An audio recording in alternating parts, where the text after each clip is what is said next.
acara pada hari ini, yaitu sosialisasi tentang praktek baik di sekolah. Nah, di sini nantinya Ulun berkolaborasi dengan Ibu Nurlinda dari SDN Parengpati. Kami membawa judul berkolaborasi berbagi praktik baik budaya positif di sekolah. Baiklah, untuk membuka acara kita pada hari ini, marilah kita bersama-sama membaca suratul Al-Fatihah.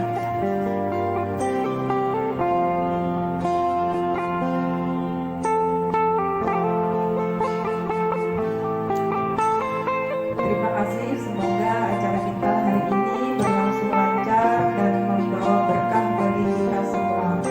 Acara berikutnya yaitu sambutan dari Kepala Sekolah SDN Laktana 1 yang pada hari ini akan diwakili oleh Ibu Siti Fatimah. Waktu dan tempat Ulun persilakan.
Bapak Ibu sekalian, hari ini kita berkumpul di sini untuk menyimak paparan dari calon guru penggerak Angkatan 9 Kabupaten Banjar, Ibu Isnawati dan Ibu Nurlinda, tentang budaya positif di sekolah. Semoga apa yang dipaparkan nantinya dapat menambah pengetahuan kita. Yang saya sampaikan. Assalamualaikum warahmatullahi wabarakatuh.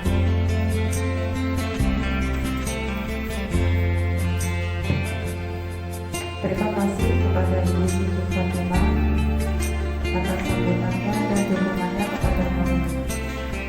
Selanjutnya langsung saja Ulun sampaikan berbagi praktik baik budaya positif di sekolah. Berdasarkan semboyan dari Ki Hajar Dewantara, yaitu Ingarsa Sumpelada Ikmania Mangkasa Tuturi Handayani. Di sini peran kita sebagai pendidik yaitu di depan kita harus mampu menjadi teladan bagi anak-anak kita, di tengah mampu memberikan ide dan gagasan, di belakang mampu memberikan motivasi dan dorongan kepada murid kita agar sesuai dengan kodrat yang ada pada anak, sesuai dengan kodrat zamannya, sesuai dengan kodrat zaman kita pada hari ini.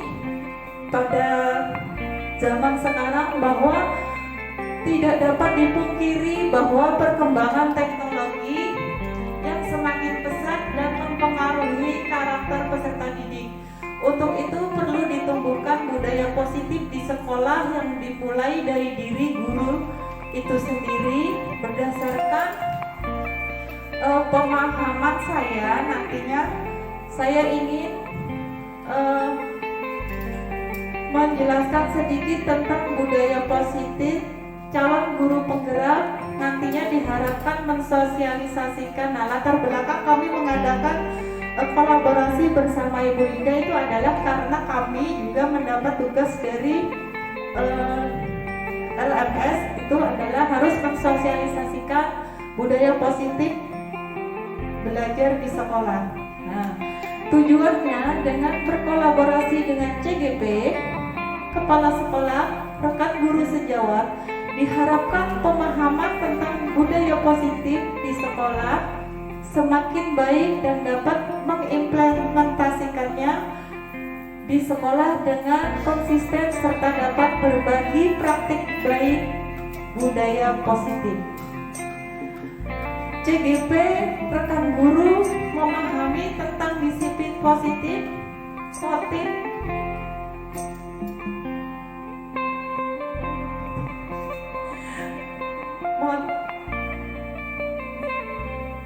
motivasi perilaku manusia, kebutuhan dasar, posisi kontrol restitusi, keyakinan kelas, dan segitiga restitusi. Sebelum ulun lanjutkan, tentunya Bapak Ibu sudah sebenarnya kami di sini tidak mempelajari atau mengajari, tapi ulun cuma berbagi praktik apa yang kami dapat di pendidikan calon guru penggerak. Dari apa yang ulun paparkan tadi mungkin ada kata-kata yang masih asing bagi kita. Salah satunya mungkin ada yang bisa menyebutkan yang asing selain dari budaya positif,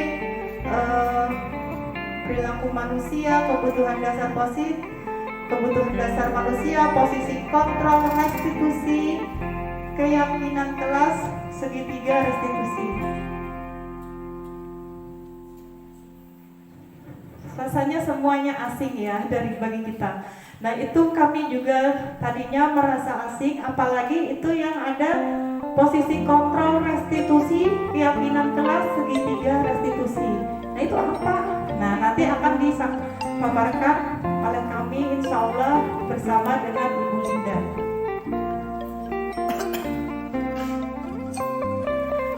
Nah, intisari yang ingin kami sampaikan nanti adalah budaya positif adalah nilai-nilai keyakinan dan kebiasaan di sekolah yang berpihak pada murid agar murid dapat berkembang menjadi pribadi yang sesuai dengan profil pelajar Pancasila.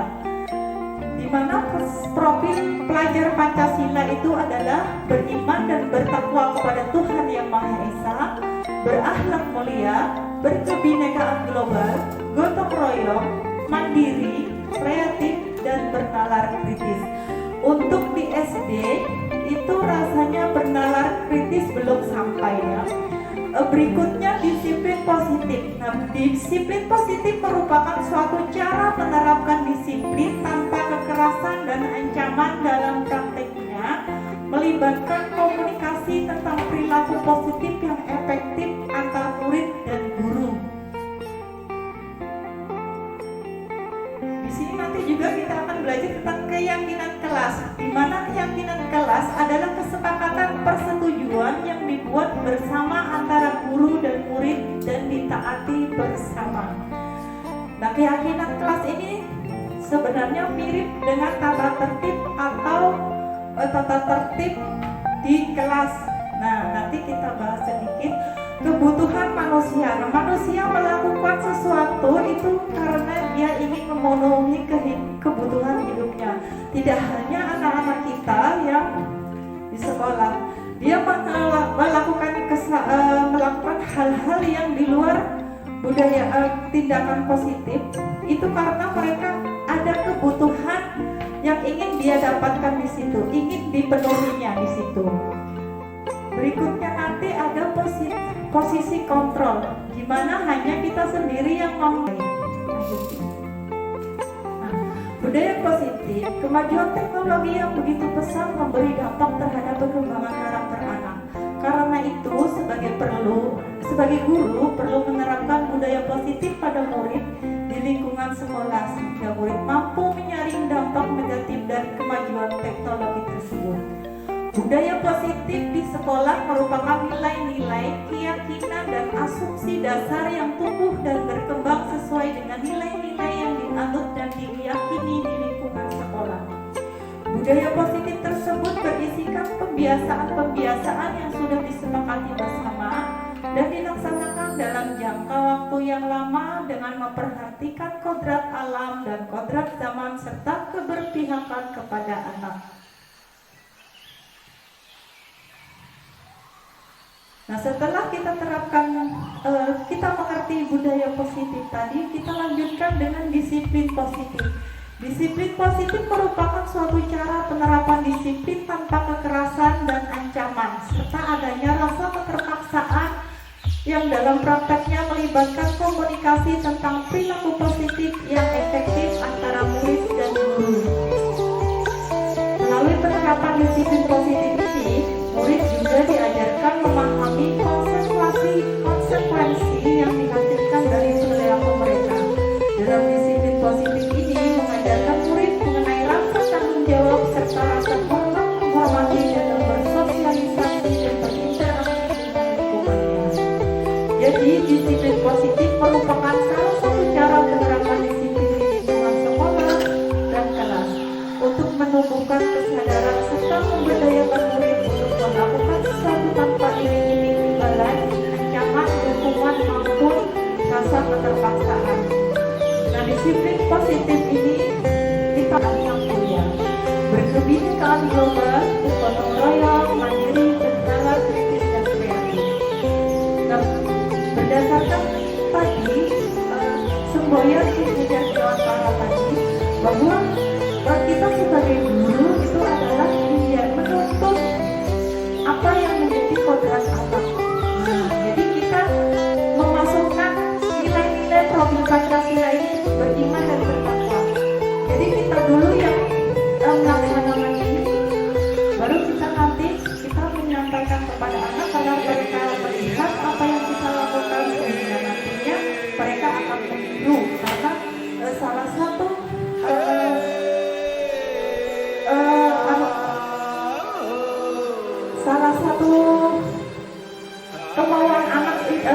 kemampuan anak itu adalah meniru apa yang dia lihat dan dia rasakan.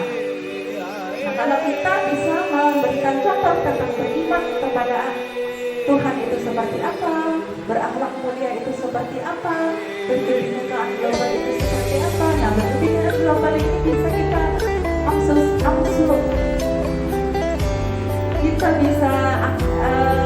asumsikan kalau di lingkungan kita itu bisa misalnya kebinekaan keberagaman agama. Nah, ada aja kan kita terkadang tidak sama dengan agama yang lain. Bagaimana kita menyikapi itu sehingga nantinya anak ketika keluar mereka bisa bersosialisasi, bergotong royong.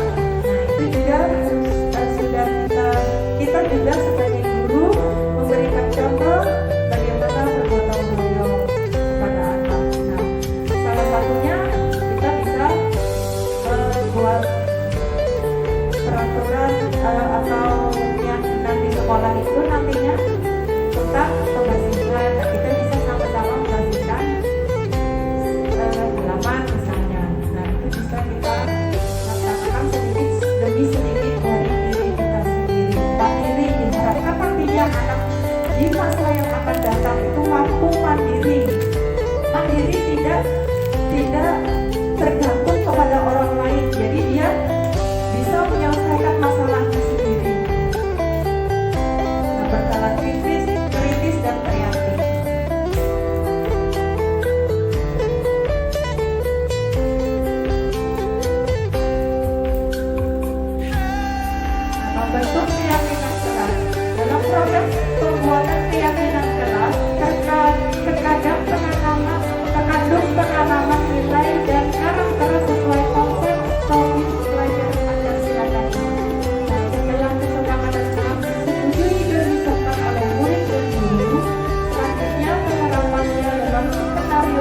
pembelajaran yang dapat menumbuhkan nilai-nilai profil pelajar pada kita, seperti berdoa sebelum dan sesudah kegiatan pembelajaran sebagai bentuk pengalaman nilai beriman kepada Tuhan yang Maha Esa dan berakhlak mulia, mandiri dan disiplin dalam kerjakan dan menyelesaikan tugas, bertanggung jawab dalam menerapkan alat main yang telah digunakan, saling menghormati dan menghargai hingga melayani semua, tertib, mentaati aturan main, dan semuanya itu tergantung daripada keyakinan dan kesalahan sepakati.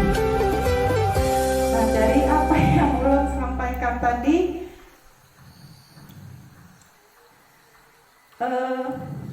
itu aja yang ulun sampaikan, akan dilanjutkan oleh Ibu Nurlinda.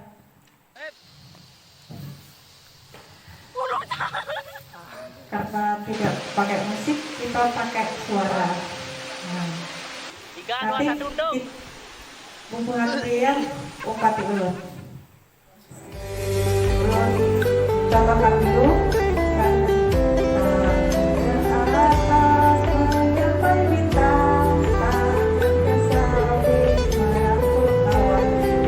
Temannya yang dipegang jadi langsung bilang aja dipegang aja atau bukan mobil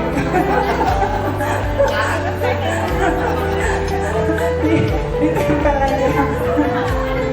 Terus nanti tangan ke depan fokus tujuan. Nah itu dia, nah itu kita mulai.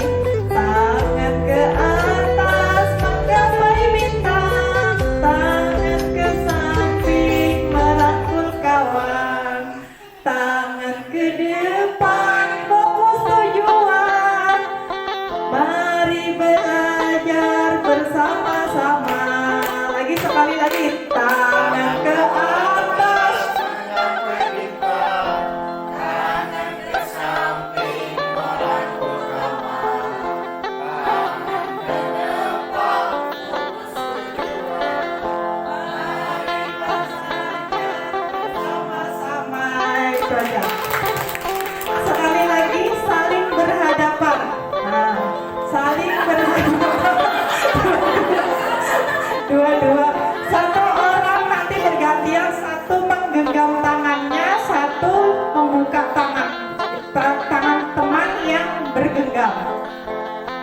Ya, yang menggenggam itu ibaratkan bagian pian menggenggam sesuatu yang sangat penting untuk hidup pian. Jadi jangan sampai kawan itu membukanya.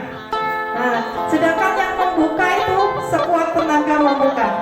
Ayo dimulai, 1, 2, 3. Genggam.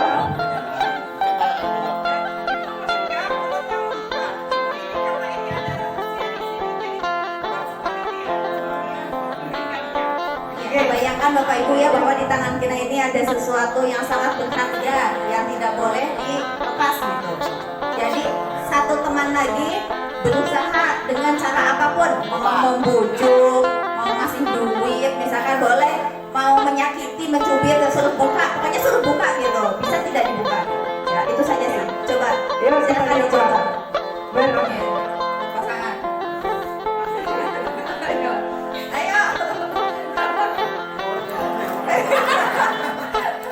Kira-kira bisa dibuka tidak Bapak Ibu? Ayo. Boleh dilayu, boleh kayak apa caranya? Udah. Sekarang ya. Sebaliknya lagi deh. Kawannya lagi yang tadi yang membuka, sekarang dia bagian menutup. Coba. Ayo buka. Bisa dibuka. Ayo, bisa. Tetap tidak bisa. Nah, itulah posisi kontrol. Nanti ibunya menjelaskan. Ya, menambahkan sedikit tentang posisi kontrol. Nah, itu tadi seperti itu ya Bapak Ibu, bahwa posisi kita itu hanya bisa memberikan tenaga, memberikan bujukan dan rayuan agar anak didik itu mau mengikuti apa yang kita contohkan atau kita berikan, tapi dia tetap memiliki keteguhannya sendiri. Nah, disitulah posisi kita sebagai guru itu tidak bisa mengontrol anak. Yang bisa itu kita hanya memberikan contoh, memberikan motivasi agar apa yang tidak baik pada diri anak itu menjadi lebih baik. Nah, Ulun coba sedikit apa yang Pian rasakan tadi waktu membuka, Bapak Ripani.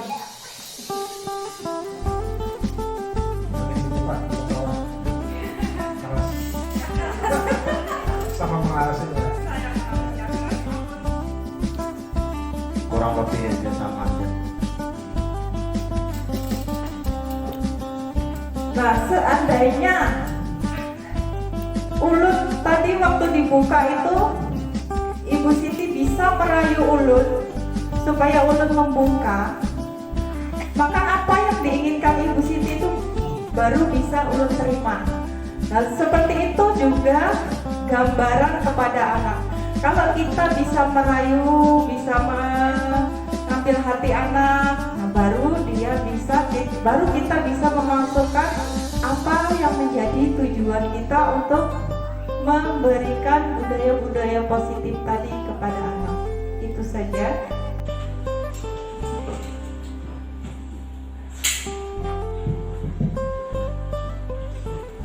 Bismillahirrahmanirrahim. Assalamualaikum warahmatullahi wabarakatuh. Yang saya hormati Ibu Kepala Sekolah SDN Lokang 1 dan saya hormati Ibu Kepala Sekolah SDN Pangkali dan juga rekan-rekan sejawat, rekan-rekan guru di SDN Lokang 1 dan juga di SDN Pangkali. Terima kasih atas kesempatannya. Terima kasih juga atas kehadirannya Bu Hatian di sini untuk melihat kami di sini berbicara. Kami di sini sekali lagi tadi sudah disampaikan oleh Ibu Risnawati bahwa kami di sini bukan untuk menggurui ataupun mengajari, tetapi kami di sini hanya ingin berbagi kepada kalian semua. Semoga apa yang kami peroleh ini bisa kita laksanakan di kelas kita masing-masing. Jadi saya di sini meminta SPD sebagai calon guru penggerak angkatan 9 Kabupaten Banjar akan meneruskan apa yang telah disampaikan oleh rekan saya tadi Ibu Risnawati tentang budaya positif. Budaya positif di sini terdiri dari 5 posisi kontrol. 5 posisi kontrol diantaranya adalah posisi penghukum, pembuat merasa bersalah, teman, pemantau, dan manajer.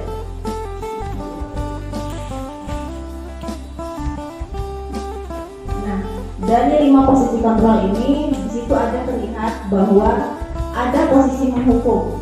Itu merujuk kepada identitas gagal, kemudian membuat orang merasa bersalah, sama. Keduanya adalah merujuk kepada identitas gagal. Kenapa disebut gagal? Karena posisi penghukum di sini kita contohkan seperti kenapa anak itu tidak mengerjakan PR. Nah, kenapa tidak mengerjakan PR? Silakan keliling lapangan 100 kali. Nah, itu kan posisi penghukum. Kemudian membuat orang merasa bersalah. Dari kata-katanya di situ ada model seperti berceramah atau menyalahkan. Sayang, kita sakel. Ya, di situ di posisi kontrol itu membuat orang merasa bersalah. Di sini kita merasa kita sebagai guru ini loh, kasihan sekali sih ibu kecewa. Mungkin kalau kamu nggak mengerjakan PR nanti ibu dimarahi kepala sekolah gitu. Gimana sih kamu nih? Seperti itu. Lalu kemudian identitas berhasil atau sukses bisa dikatakan seperti itu termasuk dalam posisi kontrol teman. Posisi kontrol teman di sini lebih kepada kita tidak sebagai guru tapi yang bawa dia sebagai teman kita. Kenapa sih kamu nggak kerjakan PR? Besok kerjakan ya. Ibu nggak marah sih. Terus mungkin lebih aman lah kepada anak. Kemudian sisi pemantau di sini juga dengan cara menghitung atau mengukur. Dengan menghitung diukur di sini adalah seperti kita memiliki data-data. Kamu nih sudah seminggu nih nggak masuk sekolah, betul tidak? Modelnya ada datanya nih, kita memasukkan data dulu, tetapi tidak seperti menghukum juga tidak memberikan solusi juga mungkin tidak, cuma lebih kepada menanyakan betul tidak sih kamu tidak sekolah selama Sabtu Minggu, lalu apa alasannya, kenapa, dan seperti apa sih mungkin itu tadi apa, peraturannya, diingatkan kepada peraturan, kan kamu sudah tahu peraturannya di kelas itu seperti apa, harus mungkin kehadiran hanya 3 kali dalam 1 semester, misalkan boleh tidak hadir, seperti diingatkan kembali. Kemudian yang terakhir adalah identitas berhasil atau sukses. Di sini berupa kontrol dirinya sendiri, dia bisa menghargai diri sendiri, yaitu posisi lead manager. Inilah posisi yang diharapkan yang bisa kita laksanakan sebagai guru di kelas. Posisi manajer di sini menunjukkan pertanyaan-pertanyaan yang memberikan kontrol diri kepada siswa itu. Nanti akan saya bahas di posisi manajer ini lebih lanjut. Ini di sini ditanyakan apa yang dia punya, lalu apa yang bisa dikerjakan untuk memperbaiki kesalahannya. Selanjutnya, setelah tadi membahas tentang posisi kontrol, posisi manajer yang terakhir itu didasarkan kepada segitiga restitusi. Ini adalah cara bagaimana kita menerapkan diri posisi kontrol tadi kepada posisi manajer. Posisi manajer di sini caranya ada 3. Pertama, menstabilkan identitas. Kedua, validasi tindakan yang salah. Dan yang ketiga adalah menanyakan keyakinan. Menstabilkan identitas. Ini adalah kata-katanya Bapak Ibu. Pertama, berbuat salah itu tidak apa-apa. Kira-kira bisa tidak kita bicara seperti itu ke anak yang salah kalau kita lagi emosi-emosinya. Berbuat salah itu tidak apa-apa, nak. Tidak ada manusia yang sempurna. Saya juga dulu pernah melakukan kesalahan seperti itu. Kita bisa menyelesaikan ini, lalu ibu juga tidak mencari siapa yang salah, tapi ibu ingin membantu mencari solusi dari permasalahan ini. Yang kedua, validasi tindakan yang salah, divalidkan kembali. Nah, kamu pasti memiliki alasan mengapa melakukan seperti itu. Kamu patut bangga pada dirimu sendiri karena kamu telah melindungi sesuatu yang penting bagi kamu. Bayangkan ibu bapak anak yang salah disuruh bangga dengan kesalahannya karena dia memiliki alasan. Mungkin sangat sulit ya. Kita biasanya menyalahkan aja, bisa menyalahkan ya. Sementara di sini kita tidak boleh menyalahkan, malah disuruh anak berbangga dulu dengan kesalahannya karena dia memiliki alasan itu. Nah, kemudian kamu boleh melakukan sikap itu, tapi kamu harus menambahkan sikap yang baru. Yang terakhir adalah menanyakan keyakinan. Dalam menanyakan keyakinan ini, tentunya menanyakan apa nilai-nilai umum yang telah kita sepakati. Nah, yang disepakati di sini adalah kesepakatan kelas tadi, karena kesepakatan kelas itu bukanlah modelnya, bukan seperti aturan ataupun tata tertib kelas, bukan Bu. Kalau tata tertib kelas itu kan kita yang membuat, harus dipatuhi. Kalau keyakinan kelas itu adalah hasil olahan kita bersama, itu adalah hasil olahan kita bersama, kita dengan siswa, apa yang mau dilaksanakan, apa yang tidak boleh, itu kita sepakati bersama. Lalu kemudian diingatkan kembali dengan isi kesepakatan kelas itu. Yang ketiga, bayangan kita tentang kelas yang ideal. Nah, atau mungkin harapan dia sih ke depannya itu seperti apa, itu yang ideal. Nah, yang terakhir, kamu mau menjadi seperti apa, ditanyakan. Jadi bagaimana dia menyelesaikan masalahnya dengan melihat kesalahannya itu supaya diperbaiki. Habis materinya. Jadi saya punya video, ada artis. Video artis. Sebentar ya, Bapak Ibu.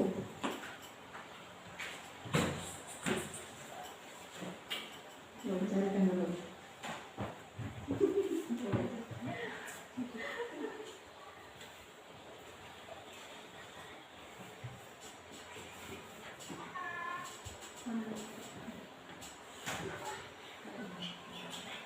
Ada artisnya Bu? Artisnya sangat bagus sekali. Itu udah artis internasional.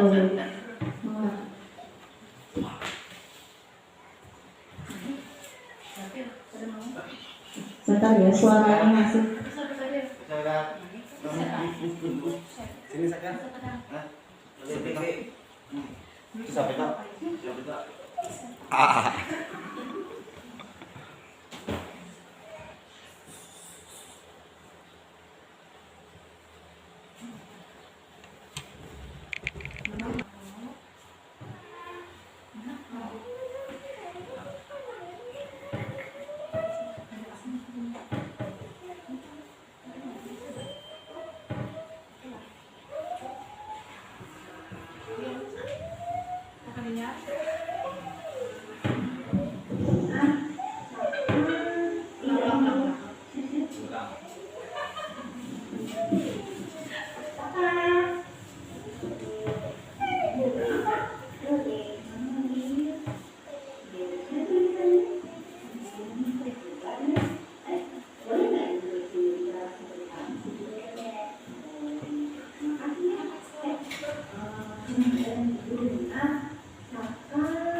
Ini validasi tindakan yang salah.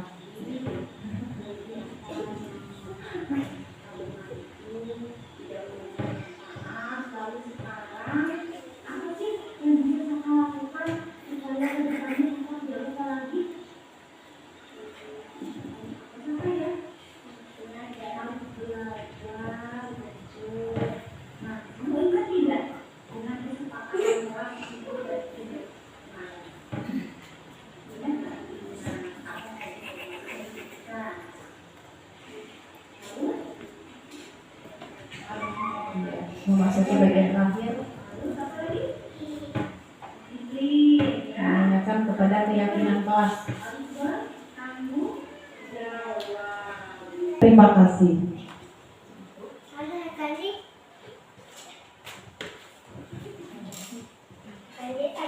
Baik, terima kasih Ibu. Nah, dari kegiatan kita tadi, saya ingin membuat sebuah refleksi diri kita. Bagaimana sih kita sudah bertindak kepada anak-anak kita di sekolahan? Apakah sudah betul atau tidak? Apakah yang kita lakukan ini posisinya apakah sebagai penghukum? Apakah sebagai pembuat rasa bersalah? Sebagai teman, pemantau, atau sudah menjadi seorang manajer? Nah, disitulah kita harus berpikir sebenarnya tidak apa-apa sih menghukum, asalkan menghukumnya itu sesuai dengan tingkat kesalahannya. Tetapi lebih bagus lagi bila kita semua sudah mampu menjadi seorang manajer, artinya bukan hukuman, melainkan kita merubah kesalahan itu menjadi sebuah kelebihannya yang akan dia perbaiki ke depannya seperti apa. Jadi sebagai penutup dari ulun, mari kita bersama-sama kita refleksikan ke dalam diri kita masing-masing, di mana sih posisi kita. sudah seperti apa kita, sudah betul atau tidak. Jadi kita sama-sama berubah, kita sama-sama menjadi lebih baik lagi. Bila kita masih dalam posisi penghukum, sebisa mungkin janganlah berada di posisi penghukum. Lebihnya karena anak itu kan tadi berada dalam posisi gagal tadi, Bu. Jadi kalau penghukum ibunya penyalikan ya aku indah. Paling esok saat pulang ibunya ya biar aja. Tetap saja diulangi kesalahannya, dia tidak berpikir. Tetapi saat kita menjadi seorang manajer, dia akan berpikir bahwa saat ini dia melakukan kesalahan, besok dia akan menjadi yang lebih baik lagi. Ya, itu saja dari Ulun. Terima kasih atas kesempatannya.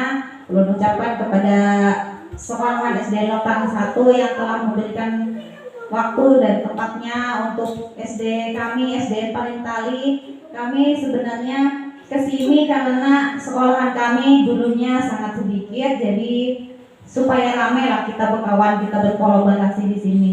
Terima kasih juga kepada Ibu Kepala Sekolah telah memberikan kesempatan, telah memberikan kami semangatnya. Jadi kami bisa melaksanakan program guru penggerak ini dengan lebih baik. Ya, itu saja, terima kasih. Ya, demikian tadi apa yang bisa kami bagi sedikit yang kami pahami. Semoga ini bisa menambah sedikit pula wawasan dari Bapak Ibu sekalian. Sebelum kita akhiri, kita berdoa dulu. Ulun mohon kepada Bapak Ripani untuk membacakan doa.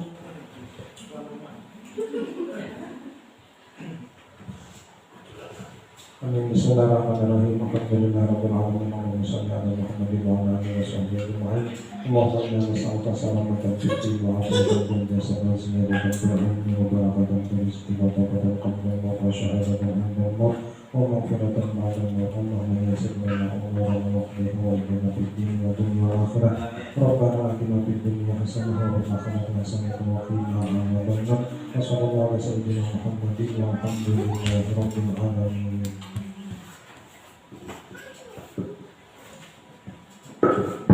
Dengan berakhirnya doa tadi, berakhir pula acara kita pada hari ini. Kami Ulun Prisnawati SPD bersama Ibu Nurlinda SPD mohon doa restunya, semoga apa yang kami kerjakan di pendidikan calon guru penggerak bisa bermanfaat bagi kita semua,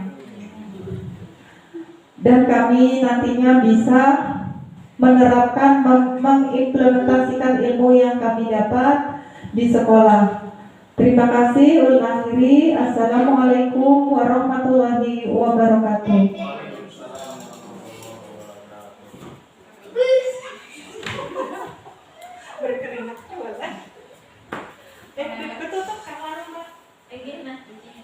Masih menghukum juga tadi.